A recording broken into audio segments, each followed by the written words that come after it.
আসসালামু আলাইকুম রহমতুল্লাহ। বাংলাদেশে লঞ্চ হয়ে গেল FZ250 এই বাইকটি। এই বাইকটি বাংলাদেশের বাজারে যে প্রাইজিং এ লঞ্চ হয়েছে, আশ্চর্যজনকভাবে এটি শুধুমাত্র বাংলাদেশের ২৫০ সিসি বাইকের জন্য বেশি নয়, অনেক বেশি। আমি শুধুমাত্র ওই দালালদের স্মরণ করতে চাই যারা বলেছিল যে সিকেডি এবং এক্সকেডি পার্থক্য রয়েছে। ইয়ামাহা এসকেডি করে সেমি নকডাউন, তাই তাদের দাম বেশি হয়। রয়্যাল এনফিল্ড সিকেডি করে কমপ্লিট নকডাউন, তাই তাদের দামটা কম দিতে পেরেছে। তাহলে এখন কেন দামটা মাত্রা অতিরিক্ত দিচ্ছে? মাত্রা অতিরিক্ত কেন বলছি? ২৫০ সিসি হিসেবে এই বাইকে যা যা অফার করছে সেই হিসেবে শুধুমাত্র অতিরিক্ত নয়, এটি কোনোদিনই ভ্যালু ফর মানি বাইক নয়। কে বলেছে? আপনাদের ভিডিওটা আমি অবশ্যই দেখাতে চাই। অ্যাজ ইউজুয়াল 150 সিসি বা 125 এই বাইকগুলো কিন্তু এসকেডি হয়, অর্থাৎ সেমি নকডাউন। তারা সংযোজন করে বাইক বিক্রি করে। সেই ক্ষেত্রে তারা কিন্তু যে প্রাইসগুলো দিচ্ছে, অর্থাৎ সেই প্রাইসের তুলনায় এই সিকেডিকে অনেক বেশি কম মনে হচ্ছে। আসলে সিকেডি বাইকের প্রাইস কমই হয়। তো আমাদের দেশের অন্যান্য তো এই ভাইকে আমার দালাল বলার কোনোদিনই ইচ্ছা ছিল না। কিন্তু এই ভাইয়ের এই ভিডিওটি আমি রেখে দিয়েছিলাম যখন ২৫০ সিসি বা হায়ার সিসি আনবে তখনের জন্য। তাহলে আমি কেন এটাকে অতিরিক্ত দাম বলছি এবং এই দামে আপনি কি পাচ্ছেন? ২৫০ সিসি বাইক আপনি কি পাচ্ছেন? তাহলে আসুন দেখে নেই। NK250 NK250 যেই বাইক, একটি অসাধারণ একটি বাইক। আমি NK250 রিভিউ এখন পর্যন্ত করিনি। কিন্তু এই বাইকের যে সকল ফিচার দেওয়া হয়েছে, পাওয়ার পাওয়ারের কথা আমি সাইডে রাখলে, এতে লিকুইড কুলিং ইঞ্জিন, যেখানে আমাদের এসিআই দিচ্ছে অয়েল কুলিং ইঞ্জিন। এখানে অন্যান্য পাওয়ার থেকে শুরু করে অন্যান্য সকল ফিচার সেরা। কিন্তু আমাদের যে এফজেড ভাই আছেন, এটি ডেট এক্সপায়ার্ড মাল বাংলাদেশে ঢুকিয়ে বাংলাদেশের মানুষকে খাওয়ানোর চিন্তাভাবনা করছে। সিএফ মোটো ওয়ার্ল্ড ক্লাস এবং বিশ্বের নামি দামি সকল দেশে রয়েছে। এই বাইকটি পাওয়ারফুল ইঞ্জিন এবং যথেষ্ট পরিমাণের ফিচার দিয়ে রয়েছে।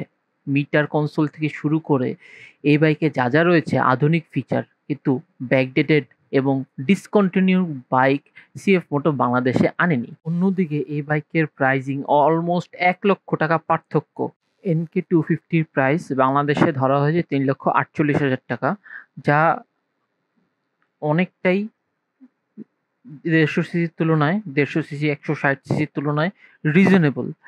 এবং ফিচার ইউএসডি সাসপেনশন থেকে শুরু করে 27 বিএইচপি, 22 এনএম টর্ক, অসাধারণ সব ফিচার। তাই এটা ভ্যালু ফর মানি।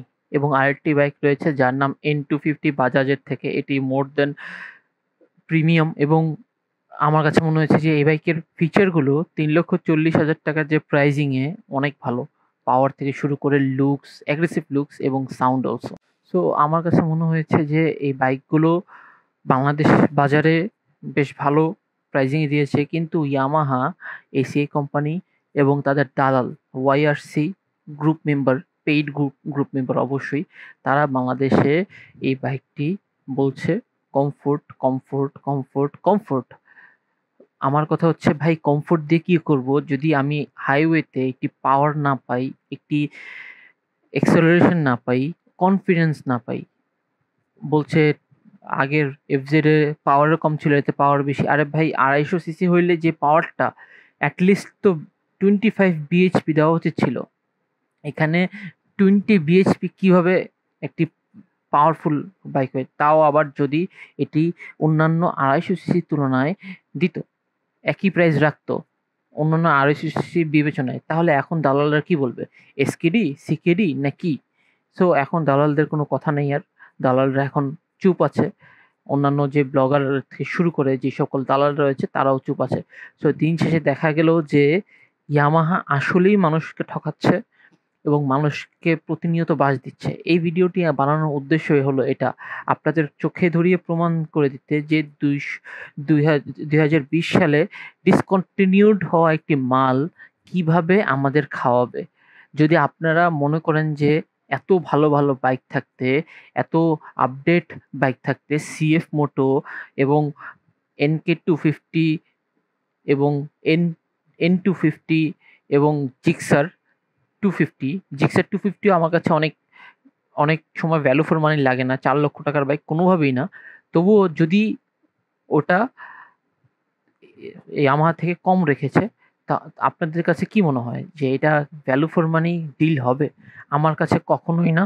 আমি অ্যাজ এ বাইকার হিসেবে এই বাইকটা এবং এসিআই কোম্পানির এই সকল কার্যক্রম বয়কট করতে বলবো। দিনের পর দিন পার্শ্ববর্তী দেশের বস্তা পচা মাল এনে বাংলাদেশে বিক্রি করাই এসিআই কোম্পানির কাজ। তারা কোনো আপডেটেশন কিংবা কোনো ভালো কিছু বাংলাদেশের বাইকিং ইন্ডাস্ট্রিতে দিচ্ছে না। দিলেও সেটা অতিরিক্ত দাম। R15, R15M, MT-15, তারা চাইলে MT-03, R03 বাইক আনতে পারতো, তারা সেটা আনলো না। তো ডিসিশন আপনার কাছে। আমি আমার মতামত জানালাম। তো আজকের মতো বিদায় নিচ্ছি। আপনাদের যদি ভিডিওটি ভালো লেগে থাকে এবং মনে হয়ে থাকে 250 সিসির ভিতরে অন্যান্য বাইকের থেকে এই বাইকটি বেটার, ডিসিশন আপনার, চয়েস আপনার। আমি বলবো এই বাইকটি অবশ্যই ভালো, কিন্তু প্রাইজিং এর দিক থেকে কোনোদিনই না। 1 লক্ষ টাকা বেশি, আমি বলবো 1 লক্ষ টাকা বেশি ফিচারের তুলনায়। অন্যান্য বাইকে যে ফিচার দিচ্ছে এই বাইকের ফিচারের তুলনায় 1 লক্ষ টাকা বেশি। তো আজকে এই পর্যন্তই। ভিডিওটি পছন্দ হলে আমার চ্যানেলটি সাবস্ক্রাইব করবেন, পাশে থাকবেন এবং সামনে আরও দ্রুত অনেক ভিডিও আপলোড হবে ইনশাল্লাহ। ধন্যবাদ, সুস্থ থাকবেন। আসসালামু আলাইকুম।